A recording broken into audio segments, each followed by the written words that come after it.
Hi everyone, welcome to Ash Venture. My name is Ash and today we are doing 24 hours on call. I'm going to talk you through my day, what's happening, day, night, day, and then once I come home I'll have a little sit down chat and I'll go through exactly what I do and some of the pros and cons. This might be interesting if you're a medic or aspiring medic, or maybe you're just curious about other people's jobs. Alright, let's go!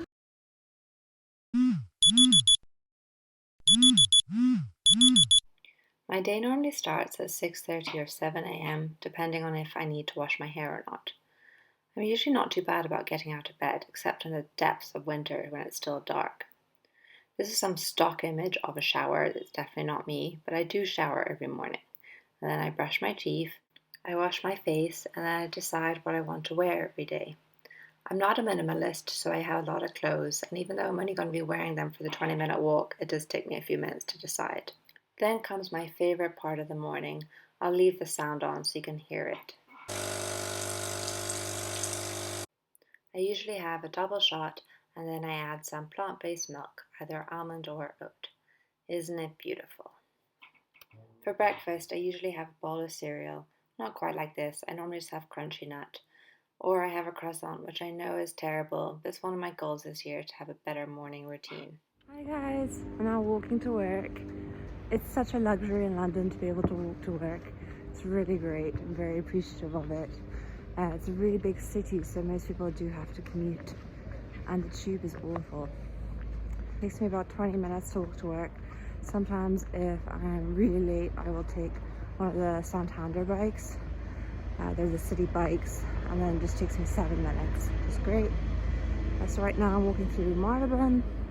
There's Oxford Street on one side, which is the biggest shopping street, and then Marylebone is just a really nice part of the city. This is the bike station I was talking about. So there's quite a few of these dotted around all of London, and there's one right near where I live.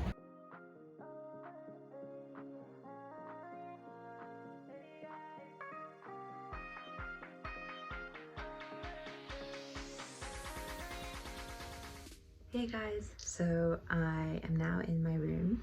I've just had handover. That normally goes on between 8 and 8:30.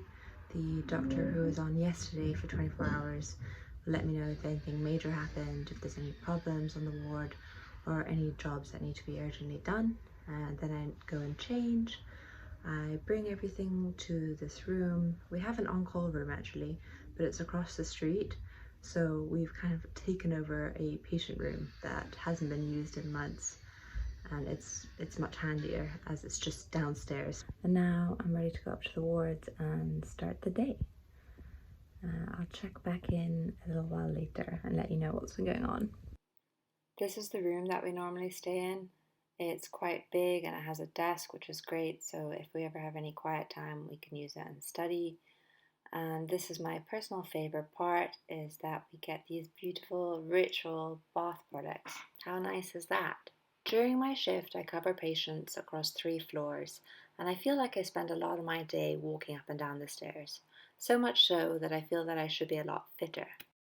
My job is quite unusual when you compare it to other hospital jobs, say in the NHS, in that I don't do a ward round and I don't have a team. Instead, each patient is seen daily by their consultant, and I am there to cover in case any problem comes up while their consultant is away.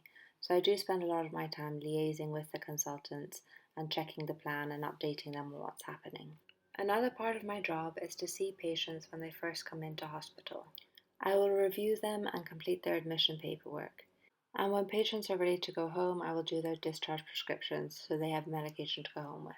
I've just come back from the wards. I did a few jobs. We now have a meeting at 10:30, so in a few minutes time, and it's our resus meeting, and that's when we check our arrest bleeps, and we also go over who's doing what in the resus team.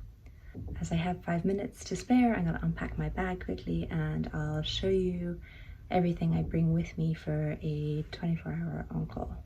That's the bag I bring. It was one of my best purchases. It fits everything. I always bring my computer in case I have time to study. It's an old Mac, so I need a hard drive as I have no space in it. I bring a lot of Muji stationery with me, I'm studying for an exam at the moment, so all the highlighters and pens. Then I have chargers for my phone and also for my MacBook. I keep it in a plastic bag because it's so frayed and I don't want it to damage any further. Bring my hairbrush, and then there's my makeup bag. Excuse the stain at the front, it's just old makeup. Toothbrush, toothpaste. I wear SPF every single day, even though I'm inside. Dental floss, gotta keep those teeth clean, some Vaseline. My eyes get really dry at night, so I always bring my eye drops as well. And of course, moisturizer.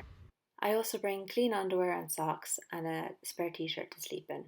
So that's everything there, and my stethoscope, which I took out earlier in the morning. Hi guys, so now back in my room. It's 6 p.m. It was a super busy day so far. Lots of admissions, lots of bloods. I had about a 10-minute lunch break. It was fairly grim. It was shepherd's pie. I'm just not a big fan of pie, like any kind of pie, steak and kidney pie. I don't know, not feeling it. Just a side note, normally the lunch is excellent, especially the Sunday lunch, as you can see here. I just don't like shepherd's pie. So now I'm debating what to do for dinner. There is a canteen here. One of the big perks of this job is that there is free food, so there's free lunch and dinner at the canteen. But dinner is normally, it's just cold cuts, so it's like cold chicken slices or ham and some cheese and then some salad. And normally that's fine if you've had a nice lunch, but I'm quite hungry. Also, I'm a bit tired and fed up, so I'm really tempted to get Deliveroo.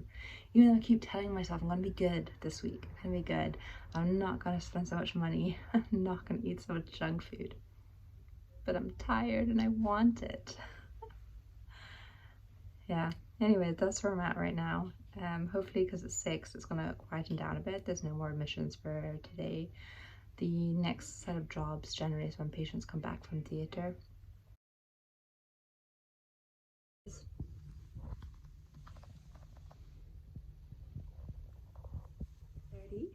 Hi, good morning. I looked really shocking last night, so sorry I didn't film during the night. I just looked so bad. It's now 6:30 a.m. I got up at 6, I jumped in the shower, brushed my teeth, made myself look a little bit presentable so that I didn't scare the patients. And I'm gonna go up to the wards and just check if any jobs have accumulated over the night. I didn't get cold actually after about 1:30 in the morning, so that was pretty good. Normally we have a meeting at 10:30, as I mentioned. I normally go up to the wards then again just to make sure nothing's happening, and I stay awake usually to about 12:30, as it's normally still kind of busy until then, and then I try and get some sleep and hope it's quiet. Admissions start at about 6 a.m, so I go up and see anyone who needs to be admitted, and then at 8 o'clock it is time to hand over. So we normally hand over with a cup of coffee, and then it's home time. So it's now 9 a.m. I'm back from my 24-hour shift, and I thought I'd wrap this up by just going through a few pros and cons of my job and maybe giving you a little bit more detail about what I do, because I didn't explain that fully. So my job title is Resident Medical Officer, or RMO. I work in a small private hospital in the centre of London, and there's about 50 beds which I cover, and then there's 4 ITU beds which is covered by another doctor. During the course of the day, all of the patients are seen at least once a day by their consultant, but the consultants aren't based in the hospital, so they work elsewhere, and that's the reason that we're resident there. It's just in case a problem comes up during the course of the day or the night, and then there's at least always a doctor on site to help with that. In terms of the work, there's the admission paperwork, which I mentioned, taking a lot of bloods and putting in cannulas and then doing discharge prescriptions. That's one side of it. Then the other side is responding to problems. So the patients that we get, there are 95% they are coming in for elective surgical procedures. So these are operations that are planned in advance, they are not emergencies. Essentially, this translates to the patient being relatively well when they come in, as in they come in normally from home, walking on their own 2 feet. I used to work in ITU and then also major trauma before that, and none of our patients came in on their own 2 feet. So this was a change for me. By far and away the biggest issue that keeps coming up is patients that are in pain. You'll get a call saying patients on XYZ medications after this procedure and they're still in pain. Is there anything we can do, anything we can add, or anything that we can change? The most frequent thing after that would be patients who have low blood pressure post-operatively. Those are really the two most common things. After that, there would be patients who are short of breath or requiring a lot of oxygen, patients who are tachycardic, which means they have a fast heart rate, patients who have a temperature post-operatively, and sometimes you get called about patients who are bleeding post-operatively, either from their wound site and sometimes not from their wound site.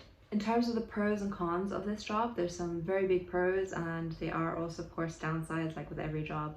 So the pros would be, on the superficial side, there's free food, so free lunch and dinner and breakfast. Actually, I normally don't get breakfast there just because I'm like, 24 hours, I'm done, let's get out of here. But the odd time I've done it, it's been super nice. So I had poached eggs and avocado on toast. Such a millennial. The other big pro, if there's ever a bigger pro than free food, is that you have so much more free time. So I work 2 24-hour shifts in a 7-day period, and that gives me loads of days where I'm totally clear of work so I could do something else. My plan initially was to study at LSE, do my master's, but as I mentioned in a previous video, that got pushed back. They want to do in-person teaching. I don't even know if it's happening anymore. So I switched my focus, and with all my days off, I decided I was going to try and earn as much money as possible. So I joined lots of locum agencies and different hospital groups to get onto their banks. So if they had free shifts going or extra shifts going, I would do them for extra money. And yeah, that's how I've been spending my time. And now I'm making YouTube videos. So equally though, if you have kids, it gives you a lot more time to spend with your kids. Or if you're doing a PhD, or if you have a side hustle, side business, this kind of job is great for that. Equally, if you just want more time off, you want to live your life, it's a good job for that too. The other thing to mention is the pay. It's much better than in the NHS. I was working as a SHO in the NHS, first year, then a second year SHO for a few months before I switched to this job. And this job is paying me nearly double that amount and also gives me a lot of time to earn extra money. The downsides of this job that are really important to consider before doing it is, one, it's not a training post. So this doesn't progress you in any way. It won't get you to being a consultant faster at all. It literally means taking a year out of your career path. The next thing is, as I mentioned, you are pretty much alone. So other than it being lonely, there are some more serious implications of that, is that if something were to go wrong in the middle of the night, you don't have a big team around you. There is the ITU doctor, but that's it. So for that reason, most of the doctors there, you have to have worked at least 4 years post-qualification to get this job. And obviously they will check your experience, make sure you're suitable. But just in yourself, you need to be comfortable with that. There is a bigger risk. In the NHS, you're always with a team, and there's no situation really when you're completely on your own. That is a big reason, I know, for why people don't do this job. So that's about it. I hope you found that interesting. If you have any questions, do let me know. I will maybe do another video if people are interested in this kind of thing, or yeah, DM me on Instagram. That's the best place to reach me. Bye!